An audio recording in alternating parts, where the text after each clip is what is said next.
Hello dear all students, in this video we are going to start our new chapter हमारे NCERT का standard 11 का, that is our biomolecules. थोड़ा critical chapter है, NCERT ने sequence में नहीं दिया है, राइट? तो इसे हम सीक्वेंस में करेंगे और समझ लेंगे, और बहुत ही इजी चैप्टर है। तो चलिए शुरू करते हैं, that is our biomolecules. Biomolecules,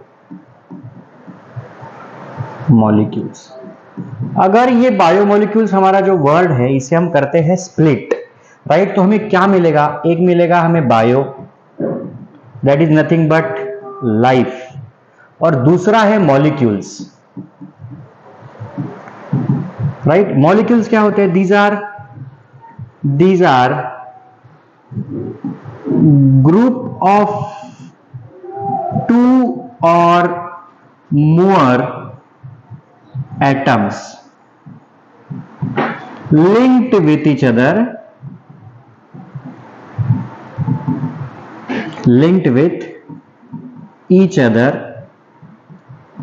by a chemical bond, ये ग्रुप है basically. Molecules are nothing but group. किसका ग्रुप है? दो या दो से ज्यादा एटम्स का, जो कि लिंक हो चुके हैं, कनेक्ट हो चुके हैं with the help of chemical bond. इन्हें हम बोलते हैं मॉलिक्यूल्स। तो बायोमोलिक्यूल्स को कंबाइनली क्या कहा जाएगा? तो कंबाइनली ऐसा कहा जाएगा, ऐसे केमिकल कंपाउंड जो हमारे लाइफ को सपोर्टिव है और जिनके कारण हमारी लाइफ बनती है, right? Those are called as the biomolecules. अगर हम यहाँ पे बेसिक यूनिट कंसीडर करते हैं हमारी लाइफ का, basic structural and functional unit को अगर कंसीडर करते हैं हम हमारे लाइफ के, तो वो क्या है? तो वो है हमारा सेल, राइट? और सेल के अंदर एक अरीना होता है, एक जगह होती है जिसे हम बोलते हैं, right, that is nothing but our cytoplasm. और ये साइटोप्लाज्म जो है यही प्लेग्राउंड है, राइट? यही ऐसा एक एरिया है, अरीना है, जहां पे हमारे सेल की सारी केमिकल रिएक्शंस होती है। इट मीन सारे के सारे जो केमिकल कंपाउंड्स है, जो बायोमोलिक्यूल्स है, वो कहाँ होते हैं? हमारे साइटोप्लाज्म में होते हैं। और इसे ही हम क्या कहते हैं? ऐसे बायोमोलिक्यूल्स जो हमारा क्या बनाते हैं, जो हमारा साइटोप्लाज्म बनाते हैं या फिर हमारे साइटोप्लाज्म में प्रेजेंट होते हैं, उसी हम क्या कहते हैं? हमारे सेल का सेल्यूलर पूल कहते हैं।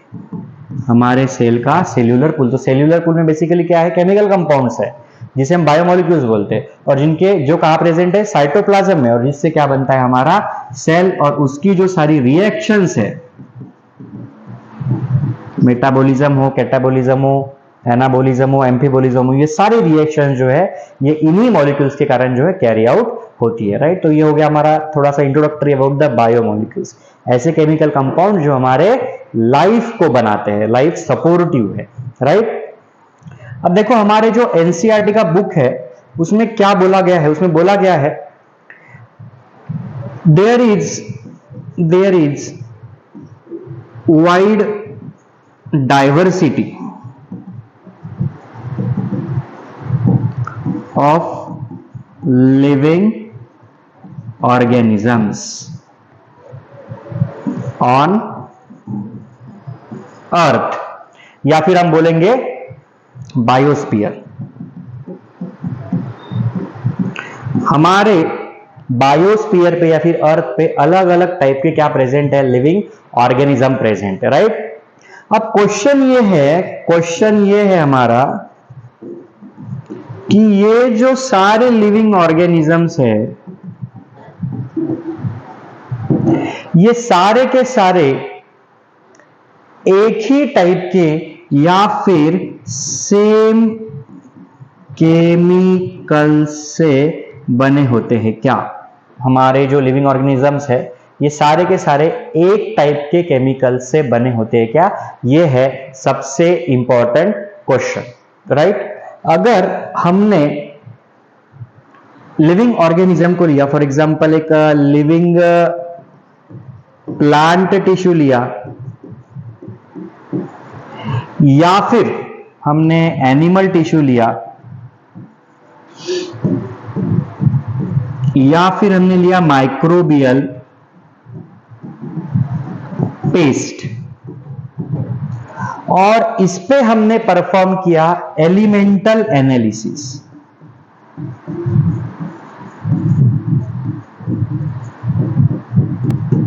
एलिमेंटल एनालिसिस क्योंकि हमें जानना है, क्या जानना है कि सारे के सारे लिविंग ऑर्गेनिज्म सेम टाइप के केमिकल से, मॉलिक्यूल से, कंपाउंड से बने होते हैं। अगर हमने इस पे क्या किया, elemental analysis, right. Elemental analysis आपको केमिस्ट्री में है, राइट। ये कुछ इंस्ट्रूमेंट्स होते हैं, for example spectro photometer, right. ऐसे कुछ इंस्ट्रूमेंट्स होते हैं जिनकी मदद से हम एलिमेंटल एनालिसिस कर सकते हैं, यानी पर्टिकुलर जो हमारे पास सब्सटेंस है उसमें कौन से एलिमेंट्स या कंपाउंड्स है ये निकाला जाता है with the help of spectrophotometer. तो अगर हमने living plant tissue, animal tissue या फिर माइक्रोबियल पेस्ट ली और उस पर एलिमेंटल एनालिसिस किया तो हमें कौन से एलिमेंट्स मिलेंगे, इनमें कौन से हमें क्या मिलेंगे, एलिमेंट्स मिलेंगे। तो सबसे पहले देखो हमारा कार्बन मिलेगा, हमें कार्बन बहुत इंपॉर्टेंट है, राइट। उसके बाद हमें ऑक्सीजन मिलेगा एंड हमें हाइड्रोजन मिलेगा। इसके साथ और कुछ एलिमेंट जो है हमें मिलेंगे, राइट। तो इस टाइप के जो एलिमेंट्स हैं हमें living plant tissue, animal tissue, microbial paste में हमें मिल सकते हैं। अगर यही सेम एलिमेंटल एनालिसिस हमने परफॉर्म किया किस पे, राइट। फॉर एग्जांपल यहां पे मैंने सॉइल ली, सॉइल सैंपल लिया, और यहां पे मैंने लिया लिविंग टिश्यू, और इन दोनों पे मैंने क्या किया, इन दोनों पे किया एलिमेंटल एनालिसिस। इन दोनों पे मैंने एलिमेंटल एनालिसिस किया, लिविंग टिश्यू पे भी किया और सॉइल सैंपल पे भी अगर मैंने एलिमेंटल एनालिसिस किया, और एक क्या बना लिया, और एक बना लिया चार्ट, एक टेबल बना लिया, कौन से एलिमेंट मुझे लिविंग टिश्यू में मिलेंगे और कौन से एलिमेंट मुझे सॉइल सैंपल में मिलेंगे। लिविंग टिश्यू ये लिविंग है हमें पता है, और सॉइल सैंपल ये नॉन लिविंग है, राइट। तो हमें क्या मिलेगा सॉइल सैंपल में जो कि नॉन लिविंग है, और लिविंग टिश्यू में हमें क्या मिलेगा, राइट। कुछ अलग मिलेगा क्या जिसके कारण ये लिविंग है और ये नॉन लिविंग है क्या? तो ऐसा कुछ भी नहीं। There are no such differences.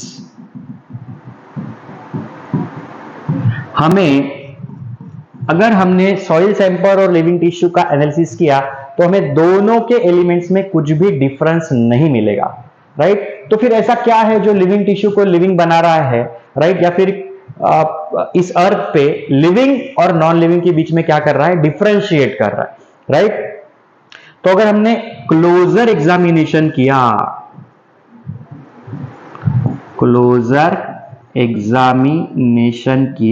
थोड़ा सा क्या कर लिया हमने, अगर क्लोजर एग्जामिनेशन कर लिया तो हमें समझ में आ जाएगा जो रिलेटिव एबंडेंस है,